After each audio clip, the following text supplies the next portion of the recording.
Di na malaman mga kaibigan kung anong gagawin ng mga political analyst kuno ni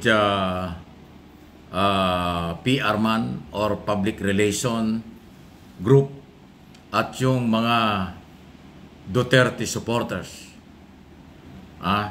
Dito po sa ginagawa ng Malacanang at ginagawa ng Presidential Communication Office, lalo na po ni Undersecretary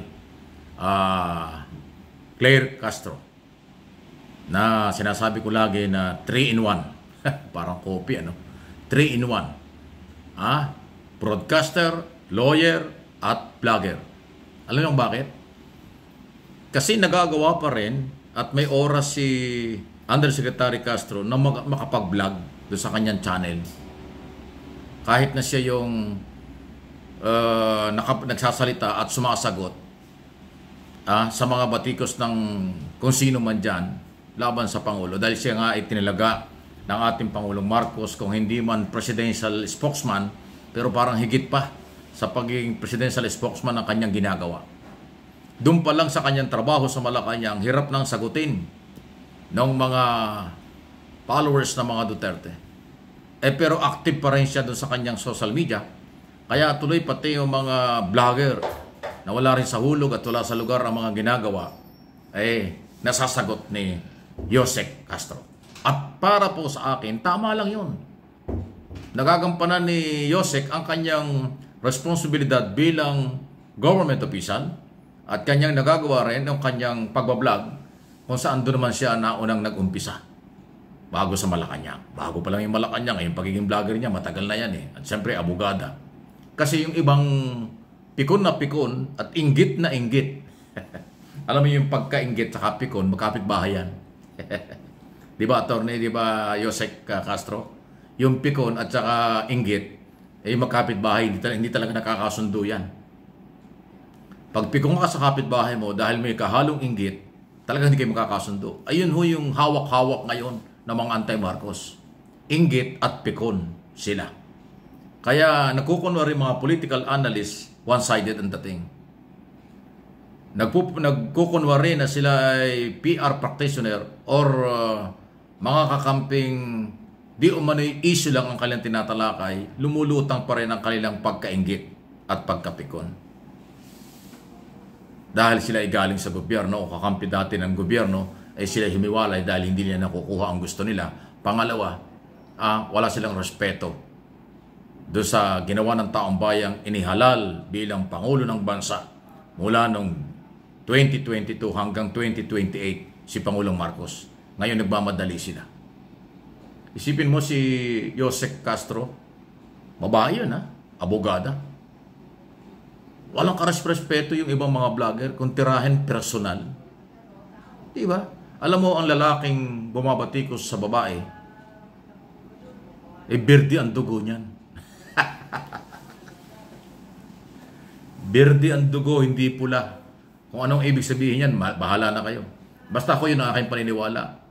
Berde or green ang dugo ng lalaking bumabatikos ng personal sa isang babae. Yung kawalan ng respeto ng lalaki sa babae, hindi yung lalaki.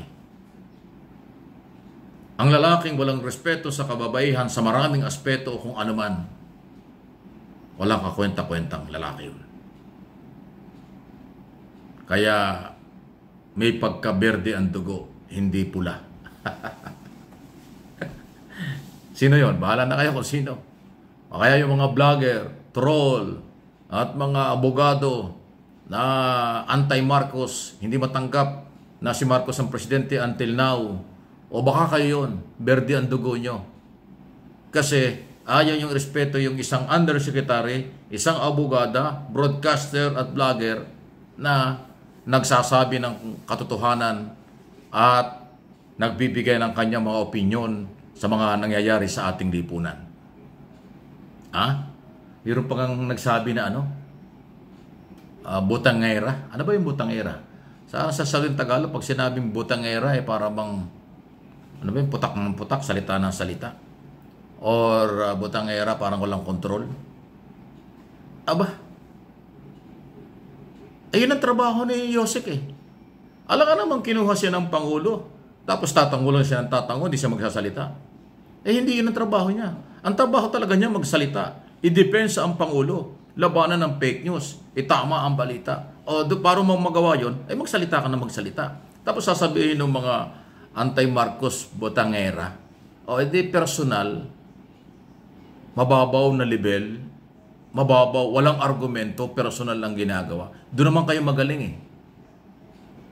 Kawalan ng argumento, dinadaan nyo sa personal at dinadaan nyo sa panlalait. Kasi ganyan ang grupo nyo. Magmura, manakot, manlait, mambastos, walang respeto sa kapwa. Ngayon may katapat na kayo.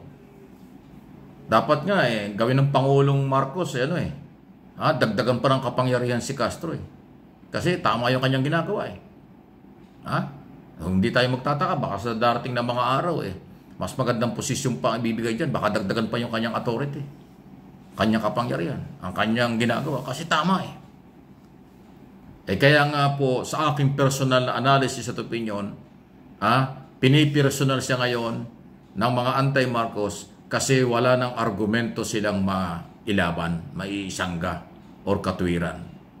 Dati na yon wala rin. Nasanay sila ng fake news. Nasanay sila ng masamang argumento o hindi legal na argumento. Ngayon na naglagay na po ng tamang magtatanggol at magsasalita in behalf of the president at ng gobyerno, personal na ang galaw nila. So napakababa ng level ng kanilang mga pagsagot. Mabuti nilang si Yosek, Attorney Castro, hindi napipikon, sinasagot din kayo. Kung gaano kayo kababa, siya naman hindi bumababa, sinasagot kayo sa tamang proseso. Kung hindi kayo masagot sa magitan ng pagsalita niya sa Malacanang, yung kanyang social media, napaka-active at sinasagot kayo. Kahit kayo kalalakihan pa.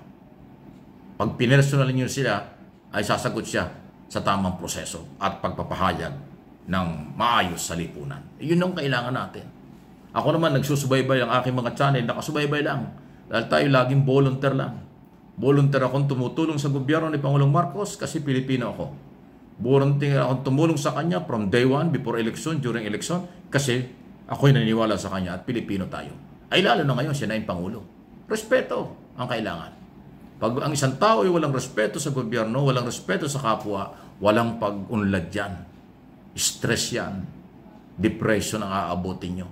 Kaya magbago na kayo. Hindi nyo magigiba si Yosek Castro. Hindi nyo magigiba ang Malacanang.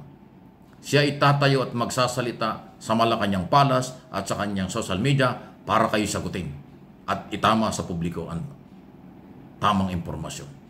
Fake news ang nilalabanan. Kaya ako, pabor ako dyan dahil ako, laban din ako sa fake news. Ang fake news ay salot sa lipunan. Nakakasira ng buhay, nakakasira ng ekonomiya, nakakasira ng magandang imahe ng Pilipino at ng bansa sa international community. At ang fake news, hanap buhay nila yan. Masamang hanap buhay yan. Bakit naman tayo sasama? Ginagawa nila yan kasi may personal at political interest sila. Gusto nilang maghawak muli ng kapangyarihan. Gusto nilang hawakan muli ang masasarap na buhay. Nagmamadali sila, wala sa lugar. Yan po yung aking opinion diyan sa kanilang mga galaw. Please like and share ng ating video.